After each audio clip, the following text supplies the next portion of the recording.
ರಾಜ್ಯಪಾಲರ ಕಚೇರಿಗೆ ಬಾಂಗ್ಲಾ ಮಾದರಿಯಲ್ಲಿ ನುಗ್ಗಬೇಕಾಗುತ್ತದೆ ಎಂದು ಕಾಂಗ್ರೆಸ್ ನಾಯಕರು ಹೇಳಿದ್ದು, ನಿಮಗೆ ತಾಕತ್ತಿದ್ದರೆ ನೀವು ನಿಮ್ಮ ಅಪ್ಪನ ಮಕ್ಕಳಾಗಿದ್ದರೆ ರಾಜಭವನಕ್ಕೆ ನುಗ್ಗಿ ನೋಡೋಣ. ನಾವು ನಮ್ಮ ತಾಕತ್ ತೋರಿಸಿ ತಡೆಯುತ್ತೇವೆ. ಆಗ ನಮ್ಮ ತಾಕತ್ ಎಷ್ಟು ಇದೆ ಅಂತ ಗೊತ್ತಾಗುತ್ತದೆ ಎಂದು ಮಾಜಿ ಸಚಿವ ಎಂಪಿ ರೇಣುಕಾಚಾರ್ಯ ಕಾಂಗ್ರೆಸ್ ವಿರುದ್ಧ ಆಕ್ರೋಶ ವ್ಯಕ್ತಪಡಿಸಿದರು. ಸುದ್ದಿಗಾರರೊಂದಿಗೆ ಮಾತನಾಡಿದ ಅವರು, ಬಿಜೆಪಿ ಬೆಂಗಳೂರಿನಿಂದ ಮೈಸೂರಿಗೆ ಪಾದಯಾತ್ರೆ ಮಾಡಿದ್ದು ನಿಮ್ಮನ್ನ ವೈಭವೀಕರಿಸಲು ಅಲ್ಲ. ನೀವು ಮಾಡಿದ ವಾಲ್ಮೀಕಿ ನಿಗಮ, ಮೂಡಾ ಸೇರಿದಂತೆ ಹಲವು ಭ್ರಷ್ಟಾಚಾರದ ವಿರುದ್ಧ ಪಾದಯಾತ್ರೆ ಮಾಡಿದ್ದು, ಆದರೆ ನೀವು ರಾಜ್ಯಪಾಲರು ಸಾಂವಿಧಾನಿಕ ಹುದ್ದೆಯಲ್ಲಿ ಇದ್ದವರಿಗೆ ಗೌರವ ನೀಡಬೇಕಿತ್ತು. ಅದನ್ನ ಬಿಟ್ಟು ರಾಜ್ಯಪಾಲರಿಗೆ ಅವಮಾನ ಮಾಡುವ ಕೆಲಸ ಮಾಡಿದ್ದೀರಿ. ಅದರಲ್ಲೂ ಐವಾನ್ ಡಿಸೋಜಾ ಬಾಂಗ್ಲಾ ಮಾದರಿಯಲ್ಲಿ ರಾಜಭವನಕ್ಕೆ ನುಗ್ಗುತ್ತೇವೆ ಎಂದು ಹೇಳಿದ್ದಾರೆ. ನಿಮಗೆ ತಾಕತ್ತಿದ್ದರೆ ನೀವು ನಿಮ್ಮ ಅಪ್ಪನ ಮಕ್ಕಳು ಆಗಿದ್ದರೆ ರಾಜಭವನಕ್ಕೆ ನುಗ್ಗಿ ನೋಡೋಣ. ಆಗ ನಾವು ನಮ್ಮ ತಾಕತ್ ತೋರಿಸಿ ತಡೆಯುತ್ತೇವೆ. ಆಗ ನಮಗೆ ತಾಕತ್ ಎಷ್ಟು ಇದೆ ಅಂತ ತೋರುತ್ತೇವೆ ಎಂದರು.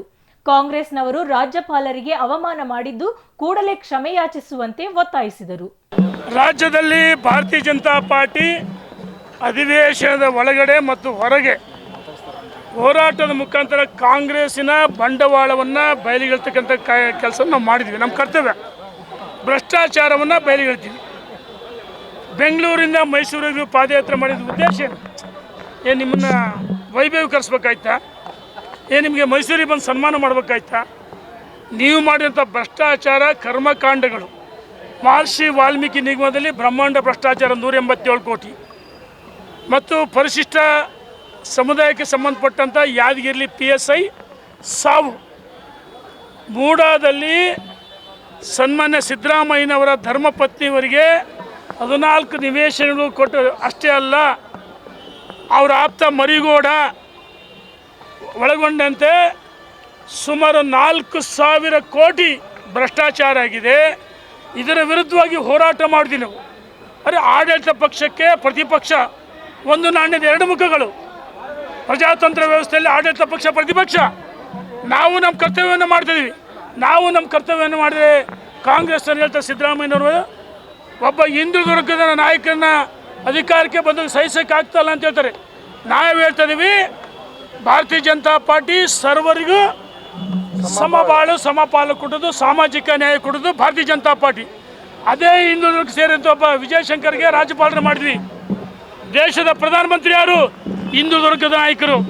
ಭಾರತೀಯ ಜನತಾ ಪಾರ್ಟಿ ಎಲ್ಲ ವರ್ಗದವ್ರ ಹಿತವನ್ನು ಕಾಯ್ತಕ್ಕಂಥ ಪಕ್ಷ. ಯಾವುದೇ ಸಮುದಾಯದವರ ವಿರುದ್ಧ ಹೋರಾಟ ಅಲ್ಲ, ಬ್ರಹ್ಮಾಂಡ ಭ್ರಷ್ಟಾಚಾರ ವಿರುದ್ಧ ಹೋರಾಟವನ್ನು ಮಾಡಿದ್ವಿ ನಾವು. ಈ ಹೋರಾಟ ಇಲ್ಲಿ ನಿಲ್ಲಲ್ಲ. ನಾವು ಕೇಳ್ತಾ ಇದ್ದೀವಿ, ಯಾವ ರಾಜ್ಯಪಾಲರು, ಘನವೆತ್ತ ರಾಜ್ಯಪಾಲರು ಸಂವಿಧಾನಾತ್ಮಕ ಹುದ್ದೆ ಹಿಂದೆ ಯಡಿಯೂರಪ್ಪನವ್ರ ವಿರುದ್ಧ ಕೊಟ್ಟಾಗ ಯಡಿಯೂರಪ್ಪನ ರಾಜೀನಾಮೆ ಕೊಡಲಿಲ್ವಾ? ಅವತ್ತೇನು ಹೇಳಿದ್ರೆ ಸಿದ್ದರಾಮಯ್ಯನವರೇ ನಿಮ್ಮ ಪಕ್ಷ. ಆದರೆ ಇವತ್ತೇನು ಹೇಳ್ತೀರಿ? ರಾಜ್ಯಪಾಲವನ್ನು ನುಗ್ತೀವಿ. ಯಾವ ಅಯೋಗ್ಯ ಡಿಸೋಜ್ ಹೇಳ್ತಾನೆ ಅಥವಾ ಕಾಂಗ್ರೆಸ್ಸಿನ ಸಚಿವರು ಹೇಳ್ತವೆ, ನಿಮಗೆ ತಾಕತ್ತಿದ್ರೆ ನೀವು ನಿಮ್ಮ ಅಪ್ಪನ ಮಕ್ಕಳಾಗಿದ್ದರೆ ನೀವು ನಿಮ್ಮ ಅಪ್ಪನ ಮಕ್ಕಳು ರಾಜಭವನ ನುಗ್ಗ್ರಿ, ನೋಡ್ಕೊಂತೀವಿ. ನಾವು ತಾಕತ್ತಿದ್ರೆ ಅಂತ ಹೇಳ್ತೀವಿ. ನಾವು ಹೇಳ್ತಾ ಇದೀವಿ, ಒಬ್ಬ ವ್ಯಕ್ತಿ ವಿರುದ್ಧ ಹೋರಾಟ ಅಲ್ಲ, ರಾಜೀನಾಮೆ ಕೊಡ್ಸೋಕ್ಕಲ್ಲ, ಸಂವಿಧಾನದ ಹುದ್ದೆ. ಅವ್ರು ಏನು ಹೇಳಿದ್ದಾರೆ? ಯಾರು ಸಾಮಾಜಿಕ ಕಾರ್ಯಕರ್ತರು ಅಬ್ರಾಮ್, ಸ್ನೇಹಿಮಯಿ ಕೃಷ್ಣ, ಪ್ರದೀಪ್ 3 ಜನ ದೂರು ಕೊಡ್ತಾರಲ್ಲ, ಅದನ್ನು ಪರಿಶೀಲಿಸಿ ಕಾನೂನು ತಜ್ಞರ ಜೊತೆ ಚರ್ಚೆ ಮಾಡಿ ಸುಮಾರು 25 ದಿವಸಗಳಿಗೆ ಎಲ್ಲ ಸಾಧಕ ಬಾಧಕಗಳನ್ನು ಪರಿಶೀಲಿಸಿ ಅನುಮತಿ FIR ಅದಕ್ಕೆ ಪ್ರಾಸಿಕ್ಯೂಷನ್ಗೆ ಅನುಮತಿ ಕೊಟ್ಟಿದ್ದಾರೆ. ಅನುಮತಿ ಕೊಟ್ಟ ಮೇಲೆ ನೀವು ಕಾನೂನಾತ್ಮಕ ಹೋರಾಟ ಮಾಡಿರಿ, ದಾರಿಲಿ ಬೀದಿಲಲ್ಲ. ರಾಜಭವನ ನುಗ್ತೀವಿ. ಏನು ಬಾಂಗ್ಲಾದೇಶದ ಹೋಲಿಸ್ತೀಯ ಡಿಸೋಜಾ? ನಾವು ಕೇಳ್ತೀವಿ, ಕಾಂಗ್ರೆಸ್ ಸಚಿವರು ರಾಜ್ಯಪಾಲರಿಗೆ ಅಪಮಾನ ಮಾಡಿದರೆ ಕೇವಲ ಬೇಷರ ಕ್ಷಮೆ ಅಲ್ಲ, ನಾವು ರಾಜಭವನಕ್ಕೆ ಗೌರವಿಸ್ತೀವಿ.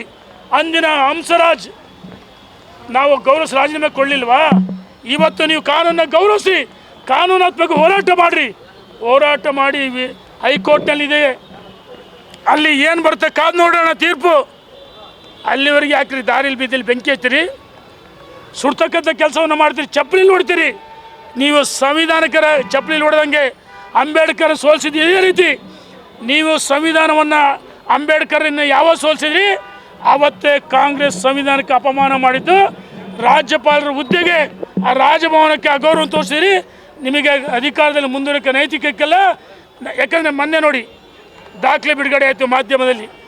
ಸನ್ಮಾನ್ಯ ಸಿದ್ದರಾಮಯ್ಯ ಧರ್ಮಪತಿ ಇಂಥ ಸ್ಥಳದಲ್ಲೇ ನಿವೇಶನ ಕೇಳಿದ್ದು. ಅದನ್ನು ಬೈರತಿ ಸುರೇಶ್ ನಗರಾಭಿವೃದ್ಧಿ ಸಚಿವ ರಾತ್ರೋರಾತ್ರಿ ಮೈಸೂರಿಗೆ ಬಂದು ವಿಶೇಷ ವಿಮಾನದಲ್ಲಿ ಬಂದು ಅಧಿಕಾರಿಗಳ ಜೊತೆ ಚರ್ಚೆ ಮಾಡಿ ಇಡೀ ಕಡತವನ್ನು ಎಲ್ಲಿ ವಿಶೇಷ ವಿಮಾನದಲ್ಲಿ ಬೆಂಗಳೂರಿಗೆ ವಾಪಸ್ ತಂದ್ರಲ್ಲ, ಇದಕ್ಕೆ ಬೈರತಿ ಸುರೇಶ್ ಉತ್ತರ ಕೊಡಬೇಕಲ್ಲ. ಬಿಳಿ ಬಣ್ಣ ಹಚ್ಚಿಲ್ವಾ? ಅದೇ ಬಿಳಿ ಕನ್ನಡದಲ್ಲಿ ಬಿಳಿ ಹಚ್ಚಿಲ್ಲವ ನೀವು? ಏನು ಹೇಳ್ತೆ ಕಾನೂನು? ನೀವು ಕಾನೂನಾತ್ಮಕ ಹೋರಾಟ ಮಾಡುವವರೆಗೂ ಯಾಕಂದರೆ ಸ್ವಜನ ಪಕ್ಷ ಮಾಡ್ತಾರೆ, ಇನ್ಫ್ಲುಯೆನ್ಸ್ ಆಗುತ್ತೆ, ದಾಖಲೆಗಳನ್ನು ತಿದ್ದುಪಡಿ ಮಾಡ್ತೀರಿ. ಅದಕ್ಕೋಸ್ಕರ ನೈತಿಕ ಹೊಣೆ ರಾಜೀನಾಮೆ ಕೊಡಿ. ನೀವು ಕಾನೂನಲ್ಲಿ ಪರಿಶುದ್ಧರಾದ ಮೇಲೆ ಮುಖ್ಯಮಂತ್ರಿ ನೀವೇ ಆಗ್ರಪ್ಪ, ಯಾರು ಬೇಡ ಅಂತಾರೆ? 135 ಸೀಟ್ ರಾಜ್ಯ ಜನ ಕೊಟ್ಟರು, ಒಳ್ಳೆ ಕೆಲಸ ಮಾಡಲಿ ಅಂತೇಳಿ ನಾನು ಕಾಂಗ್ರೆಸ್ಸಿನ ಸಚಿವರಿಗೆ ಮುಖಂಡರಿಗೆ ನೇರವಾಗಿ ಸವಾಲು ಹಾಕ್ತೀನಿ. ನಿಮಗೆ ತಾಕತ್ತಿದ್ರೆ ರಾಜಭವನ ಒಳಗ್ರಿ, ಬಾಂಗ್ಲಾದೇಶಕ್ಕೆ ಹೋಲಿಸ್ತಿರಲ್ಲ, ಏನು ಕಡಲೆಕಾಯಿ ತಿಂತೀವಿ ಅಂತ ಮಾಡ್ತೀವಿ ನಾವು. ಹುಷಾರು ಅಂತ ಹೇಳಿ ಎಚ್ಚರಿಕೆಯನ್ನು ಕೊಡ್ತಾ ಇದ್ದೀನಿ.